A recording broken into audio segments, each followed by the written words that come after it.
Well, welcome to Tri-County Church. We are kicking off this brand new series titled Brain Freeze. If you're a guest with us, I'm so thankful that you took a step in, and just want to extend a warm welcome to everyone across all of our locations, everyone connecting online right now. And let me start off with a really deep question. Have you ever had a brain freeze before? You know that, right? You have that big bowl of ice cream that you've just been looking at, and you're like, oh, this is going to taste so good.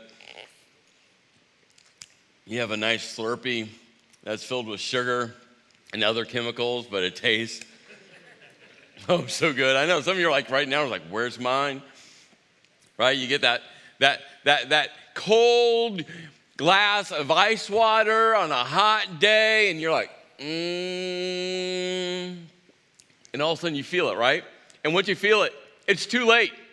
You feel it creep up on the side of your neck, up the side of your head, and all of a sudden it starts to settle right in the middle of your forehead. And all you do is grimace and grab your brain, and it doesn't help. And then someone, right, you know, and maybe you're the someone who's sitting with you, staying with you, they're like, are you okay? And you're like, no, I'm not okay. Now, let me ask you this question. That's so not good. Have you ever gotten over a brain freeze? And I'm talking a second later, find yourself, right? And all of a sudden the second one comes, you're like, what am I doing, right? There's just something about it. And the pain, I mean, right, we've all had that pain. There's nothing worse, right? Because that pain right in the middle of your forehead, I mean, and when it hits, I got sugar all over my mouth now. Right? That pain's right in the middle of your forehead. Well, scientists actually have a scientific definition of what a brain freeze is. I mean, this is like a medical thing. I mean, we call it a brain freeze or an ice cream freeze or whatever the phrase is, but scientists have labeled it, well, they've labeled it this. So what we're going to do, this is a little just group participation, everyone at all of our campuses, even for those of you sitting online, if you're online in a public place, you still have to do this. On the count of three, we're just going to all, with all of our gusto, say these two words, right? Like even if you're going to get it wrong, like nail it with enthusiasm, right? Okay? Just nail it. Some of you are like, I know these. Well, then say it really loud, right? But you all have to participate, right? On the count of three, all locations. 1, 2, 3. Wow. I'm just telling you, I'm sure across Hill Campus nailed it, right? It's sphenopalatine ganglion neuralgia. I mean, we could call it SPG, that's the shorter version, but why? When you can nail it, sphenopalatine ganglion neuralgia. And that phrase, or those two words, is a scientific definition of a brain freeze. Well, and what these words means is these are actually the nerves, maybe you knew this, maybe you didn't. These are the nerves attached to your brain right behind your nose. These are the sphenopalatine ganglion neuralgias. And here's what the doctors don't know. They really don't know what causes a brain freeze. There's some theories out there, but they still don't know. They think that it maybe has to do with blood vessels constricting and releasing again. They think that. There's a couple of theories out there, but they do know it has everything to do with these sphenopalatine ganglion neuralgias right behind our nose. So now that we don't know the cause, what they have said is, well, we can stop it. And this is great, helpful information because maybe you don't know how to stop it. At least, you're like, I'm going to learn this at church because all of you thought maybe you would. To stop it, you got to press your tongue to the roof of your mouth. How many of you are pressing your tongue to the roof of your mouth right now? Come on. Yeah, right? I know. You're like, oh, yeah, okay. Press your tongue to the roof of your mouth. The heat from your tongue will transfer heat and energy to your sinuses behind your nose, which will then warm the nerve bundles that cause the brain to freeze. And now you all know that the nerve bundles are the sphenopalatine ganglion neuralgias, right? That's how you stop it. Well, I read this one article, and they were just talking about all of the scientific insights around sphenopalatine ganglion neuralgia, or brain freeze. And they said, well, if you just never want to experience it, like if you never want to have a brain freeze, they said, well, just don't consume these foods, these drinks. And I'm like, that's a horrible option, right? Like I'm sure it's true. Well, their next, second piece of advice, well, if you're still going to eat or drink these things, they said, here's another way to not have a brain freeze. They said, just consume them slowly. Who consumes ice cream slowly? Does anyone? I know some of you have self-discipline. I get that. But, right, once you start eating, once you start drinking amazing blue Arctic slushies, you just can't stop. So what we thought, because I know all of you now are just wanting a slushie, we thought just maybe we should give one away, right? That would be fun. So we're going to give one away across all of our locations. If you're online right now, jump in the chat box, and they're going to let you know how you can get a slushie online, because we haven't figured out how to transport one of these through the airwaves yet. I'm sure that's coming at some point. But across all of our locations, we're going to give one away. And so we have the Tri-County Church People Picker, and one lucky person is going to get a slushie right now. Right? Here we go. People Picker.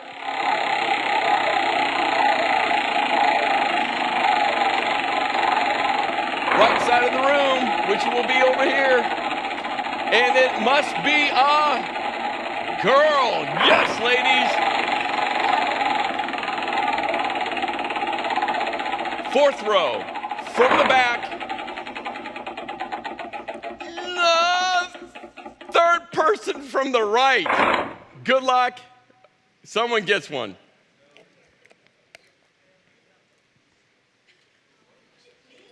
There you go. There we go. Now, if anyone wants this one, I mean, I'm a giver. You know, 'tis the season. I'm not really sure if that is good or not. This week on our Tri-County Church Facebook page, we had posted this video about this new series, Brain Freeze.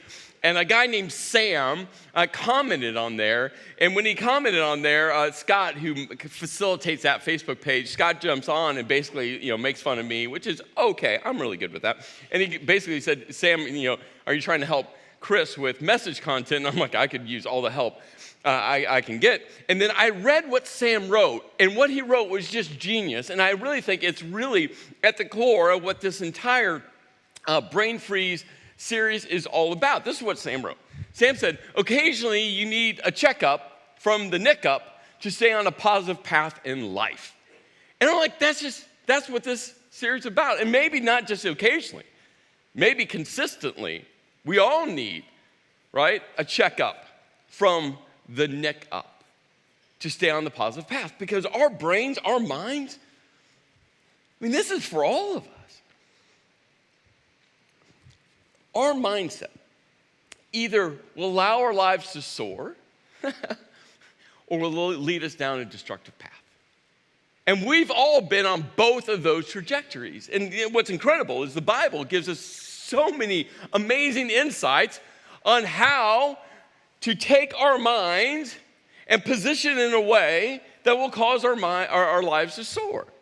The Bible's filled with insights, tools, real practical tools. And so this series, we're just going to be giving some very practical tools so we can all have a checkup from the neck up, so that we can see our lives stay on the positive path.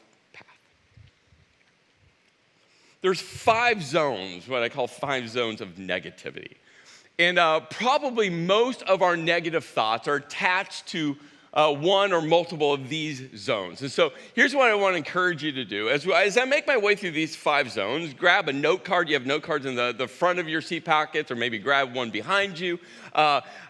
You could take out your smartphone and open up your notes app. When you ever take notes, you can write it that way. For those of you online, right, open something up on your computer or grab a piece of paper, however you want to do it. But as we go through these zones, I want you to start trying to put them in order right now in this one season of your life. These will fluctuate. They could fluctuate tomorrow. But in this season of life, what is the one zone that is, the number one cause of your negative thoughts? Again, there's probably going to be one or two really close to number one. Like, it's going to be hard for you to choose.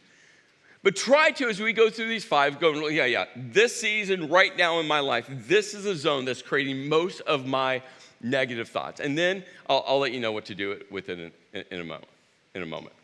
Okay? One of the zones of negativity is personal. This is when you wake up in the morning and you find yourself standing in front of the mirror, or late at night standing in front of the mirror, and all of a sudden the thoughts in your mind, and you don't like how you look, you don't like how your hair is, you don't like the shape of your nose, you don't like your body type, right? You just don't like you. And all of a sudden, as you look in the mirror, those thoughts are going through your head. The personal zone of negativity is that zone when you start thinking to yourself, I'm not good enough, I'm not smart enough, I'm not talented enough, I'm not competent enough, and you start looking around and comparison sets in because you start comparing yourself to other people. The personal zone of negativity is when you start thinking to yourself, I'm just not of value to anyone. When you start saying to yourself, I'm a failure. That's all the personal zone of negativity. Is that the zone that's consuming most of your negative thoughts? The next one is really closely attached. It's the relational zone. It's the relational zone. That's where jealousy occurs. Again, when you look in the mirror and you wish you looked like someone, it's when you are scrolling through social media and you wish your family looked like you, wish your husband made, you wish your wife did, you wish that you could go on, you wish that your house looked like you, wish that right? And you find yourself looking at other people's lives saying, I wish that my life was like. That's the relational zone of negativity. It's for some of you, it's the I don't trust anyone. That's where you live.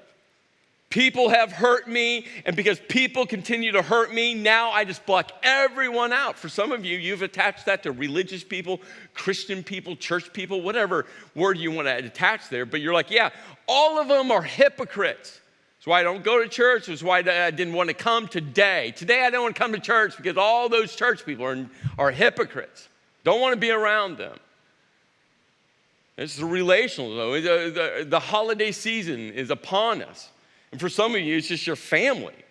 You're like, oh, I'm going to have to spend time with my family, right? Maybe it's your spouse's family, right? I have to spend time with her family, his family, right? That's the relational zone. Is that the zone that's getting most of your negative thinking? The next zone is circumstantial. And this zone is filled with if and then statements. You start thinking to yourself, if I was only married then, or if I was married to someone different then, if I only had kids then, if I only had one less kid, because I could really sell that one. Not really sell them, that's not good, but true. If then statements. If only my job did, if only that person would, if only I made more, if only then, right? It's all these if-then statements. That's circumstantial. If my circumstances look different, then I would be happy. But here's what we know. That never comes. And so we get stuck in all the if cycles. It's circumstantial right now. I mean, that's just what your mind's filled with. And maybe it's just one if-then that is consuming your mind. Is it spiritual? Is that for you? You're just really angry with God. Whatever the specifics are attached to it, it's all the God whys. God, I prayed and you didn't. Why? God, I prayed and the answer, well, it wasn't what I wanted. God, I prayed and you were silent. God, well, I asked you for this and I saw you do that in someone else's life, so why didn't you do that in my life? God, why? God, why am I carrying this pressure, this burden, this load? God, I've begged you, and God, you haven't. God, I don't feel you close to me. God, I don't feel your presence. God, are you there? You fill in there. Is that the zone you're in? Or maybe it's just reactional. Reactional just happens in the spirit of the moment. Right? You're driving your car, listening to some good music, day's going good, and then someone cuts you off, and you just fly off the handle. Right? You pull in to get gas, and all of a sudden someone whips in the other way and pulls, and they just stare you down. You get home and you're tired from a long day's work, and you walk in the kitchen and the lights are on, the milk's still out on the counter, and the butter knife is on the counter, and kids were supposed to clean it up, so now you're yelling at the kids, and now you're kicking, not the dog, you're kicking the cat because that's good. Right? Like you just react. You ask your husband to do one thing. One thing. That's all you asked your husband to do. One thing. And guess what your husband didn't do? The one thing. Right? React. Is that the zone you're in? Is that the zone? So again, if you're like me, I make my way through all of these in any given day, any given week. But now I want you to circle, star, box, highlight, change the color, however you're doing. What's the one? You got to pick one. Because I want you to focus in on that one in the rest of the time we have together. Focus on the one. Got your one? You got your one? Like I mentioned a few moments ago, the Bible is filled with incredible insights when it comes to our minds. Great insights. The question is, are we going to apply those insights, actually apply them to our lives? And if we do, I'm just telling you, it'll change. It'll change the path that you are on. Well, Paul is writing, and Paul spends a lot of time in his letters to churches filled with people like you and me, and he actually writes a lot about the mind because Paul understood how powerful the mind is. And Paul's going to land on one insight that is a game changer when it comes to our minds. The question is, are we going to put that game changer into play?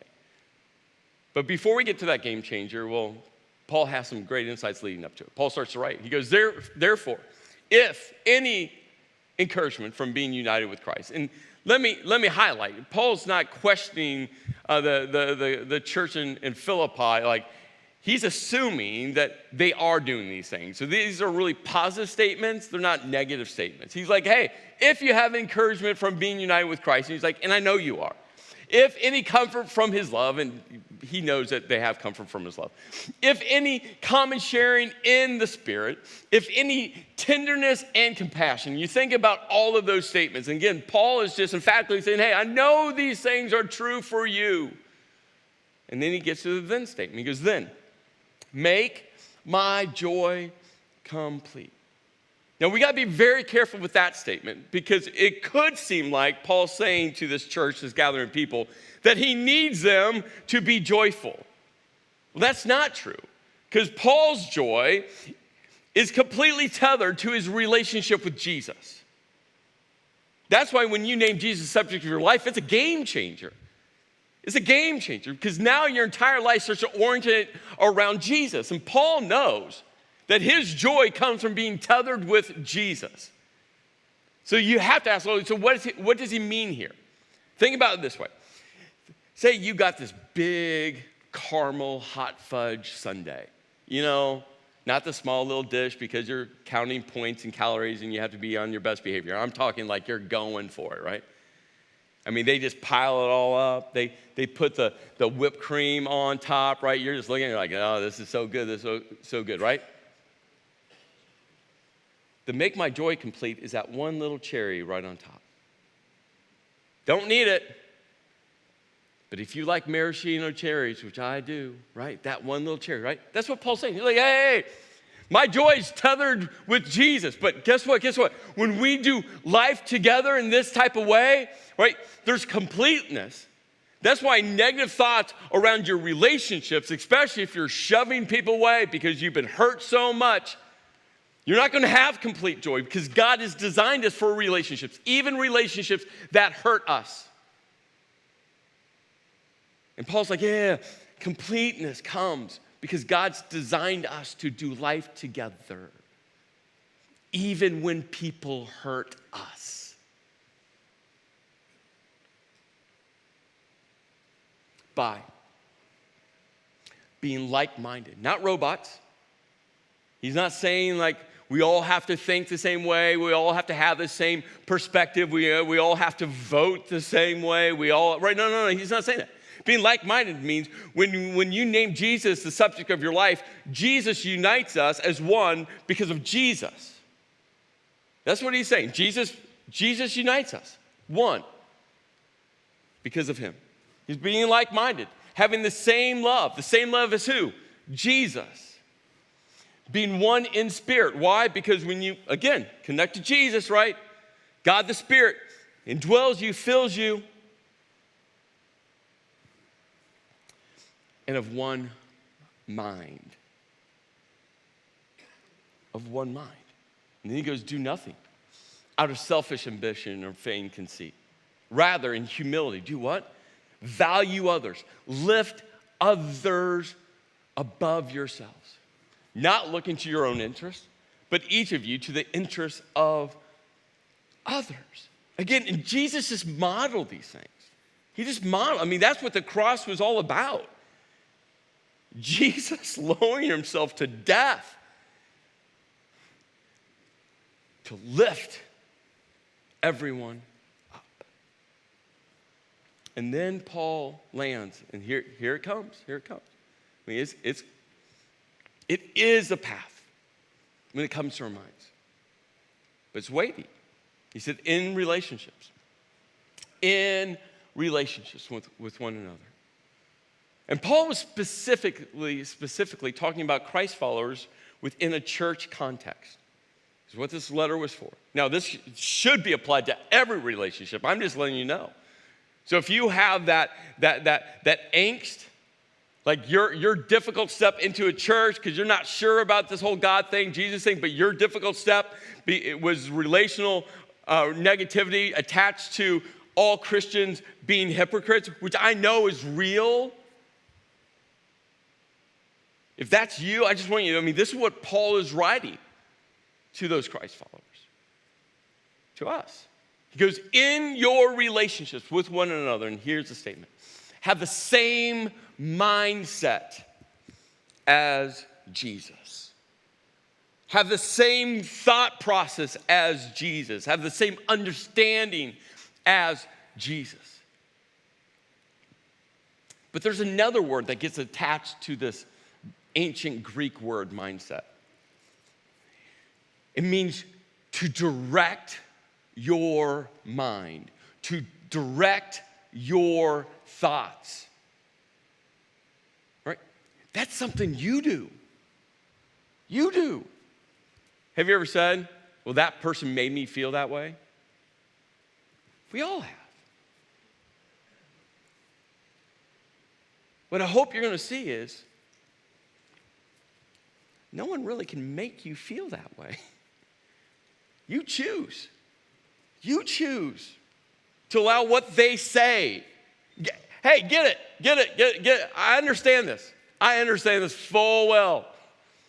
You choose how you allow someone's thoughts, someone's words to play in your mind. And that's why Paul says, hey, have the same mindset. What he's saying is you got to direct your mind. Direct it to protect it. That's what he's saying. You get to choose which way you're going to direct your mind to protect it. Are you going to direct it on what everyone else thinks about you? What everyone else says about you? Or are you going to have the same mindset as Christ? I'm not saying this is easy. Hear this. I'm not like going, this is really easy. In 3.2 seconds, you can play it, and all your thought processes are now positive. No. But I hope you feel like you can do something about it. So I'm going to give you 3 very practical examples. Again, all tethered to the Bible. The Bible's filled with this. Again, my hope is you actually put it into practice. First one is this. Surround yourself with positive people. Are you surrounded by negative people? I'm not. And I know some of you are thinking, yeah, but Chris, you're the pastor, and you have to surround yourself with everyone. No. I love everyone. I will talk with everyone. I will smile with everyone. I will hug everyone. I'm just saying, in the course of my life, I've chosen to only spend time with positive people, life-giving people. I do. Why? Because who you surround yourself with is going to determine your mindset. Again, I love everyone. Hear that. Do not go, yeah, that guy does. No, I love everyone. I don't have some book that has 2 columns, negative people and positive people, and write your name. No, I'm just saying, when you look at the circle of people that I choose to surround, I'm an optimistic person. I'm a positive person. I'm just telling you, I have one life to live, one. And I'm going to give God all my life, all of it. Because I only have one. I can't do a do-over. I can't ask God, hey, God, can you just, like, when I get to heaven, can you just send me back down? I'm going to try some things over. No, I've just got one life. And I just want to give God my entire life. And when I take my last breath, I'm just going to say, God, I did everything I can. And I just want to be around people that, guess what, have that mindset. Who are you surrounded by? If you think right now about all the people you're surrounded by and they're all negative people, I'm just saying, go find new people. Don't be jerks to them. Don't defriend them. You still love them. I'm just saying, if you're surrounded by negative people, change it. Change it. There's a lot of positive people around there. A lot of positive people. This is what Paul wrote. He says, do not be misled. And then this phrase, bad company corrupts good character, okay? This phrase, we call this a Bible verse. But what's fascinating and so insightful about this phrase, bad company corrupts good character, that is in the Bible, so we call it a Bible verse. You know who Paul was quoting? 300 years before Jesus lived on this earth, 300 years before Paul, there's this ancient pagan Greek poet philosopher named Menander. This is what Menander said. Menander wrote these words. And what I love about this is this is just true. This is true. So Paul takes this ancient pagan poet named Menander and said, hey, this is just true. Bad company corrupts good character. Who do you surround yourself with? Who do you surround yourself with? Game changer, game changer. And you can make that decision right now. Okay, family, a little bit more difficult. But everyone else, but you still have to be loving. Hear me on this. Hear me on this. You still love everyone. But who you choose to spend time with, bad company, corrupts. Be selective. Be selective. Second, protect your mind from negative thoughts. Protect it. How do you protect it? Well, I will in a moment share what I do. This is what Paul writes. I love these words. And we take captive, right? We take captive. We take that negative thought, right? We hold on to it. We don't let it go. Every thought to make it obedient to Jesus. Think about the power of that. Take captive every thought and make it obedient. That's directing it. That's taking your mindset and directing it to Jesus. Like every thought is Jesus. Every thought is Jesus. Every thought. So this is what I do. When the negative thoughts come in my brain, I just say out loud, wow, Chris, that was really dark. I say it out loud. When that negative thought comes in my brain, I will say out loud, but is that true? When that negative thought comes into my brain and I'm like, wow. I'm like, really? You're going to allow that to swirl around inside your brain? I will say these words out loud. It's a little awkward when I'm in the shower and I start saying something out loud and my wife's like, are you talking to me? I'm like, no. But I say it out loud. Why do I say it out loud? Because I want to take captive those thoughts. I'm just telling you, if you don't, you will start believing the thoughts in your mind. If you don't stand in front of the mirror going, man, I'm just ugly. If you don't take that thought out and say, that's not true because God made me a princess, a prince of the Almighty King, and God created me perfectly. You got to take captive of it. When you stand in front of the mirror and like, I'm just not valuable, you got to say out loud, like, that's not true. That's not true because God created me with all of his value inside of me. When you sit in there and say, I don't feel God here, you got to say it out loud and say, God, I don't feel your presence. But you promise that you will never leave me or forsake me, right? That's taking captive. You got to say it out loud. If you don't say it out loud, it'll continue to roll around in your brain. And the more it rolls around in your brain, you will believe it. That's what taking captive means. And I tell you, do it. Maybe not in the line in Walmart or Target. It might be awkward for people around you. But you can whisper it. There's something about hearing your words out loud. Hearing those thoughts in your brain out loud. Take captive. Take captive. Third one. Infuse your mind with God's thoughts. You've got to. If you're not every day reading something from the Bible, start. So many times people are like, okay, I'm gonna start reading the Bible. And they like start their Bible reading plan. It's like, okay, on Monday, I have to read 12 books of the Bible today. How do I read a verse? One, start there.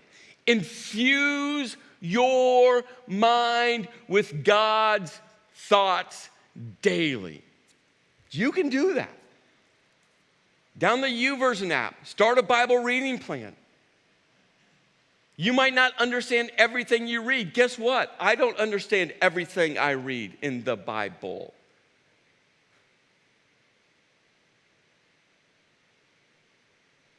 But I keep reading.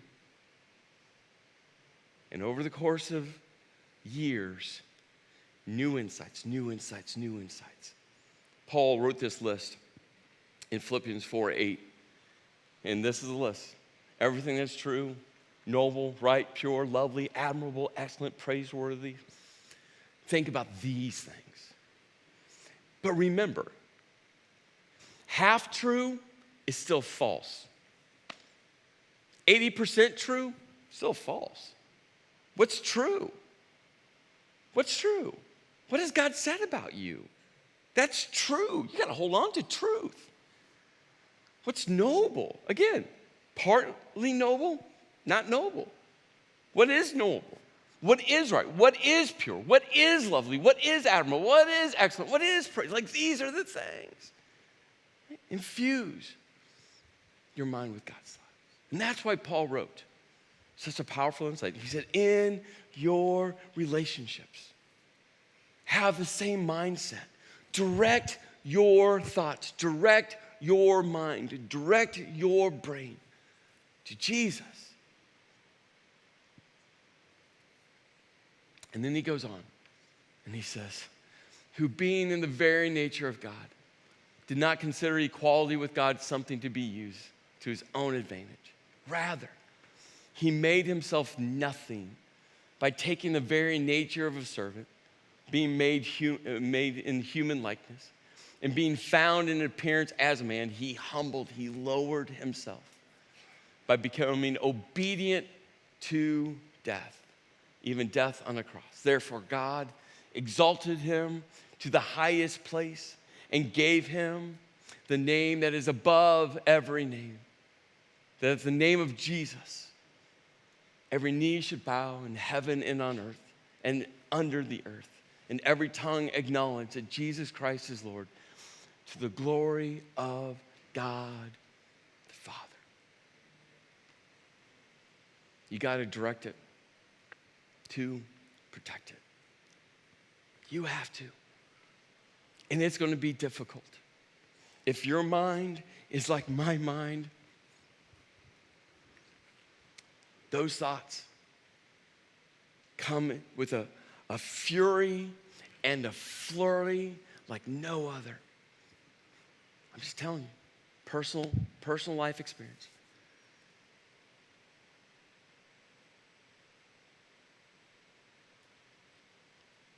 I'm going to surround myself with people with the same pursuit.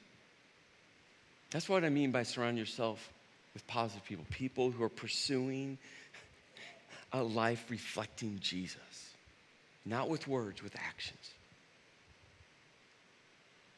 And when I take captive every thought, and the negative ones I call out loud. And then when I infuse my mind back with God thoughts, that's directing it to protect it. Put it into action. See what happens. It's not instantaneous.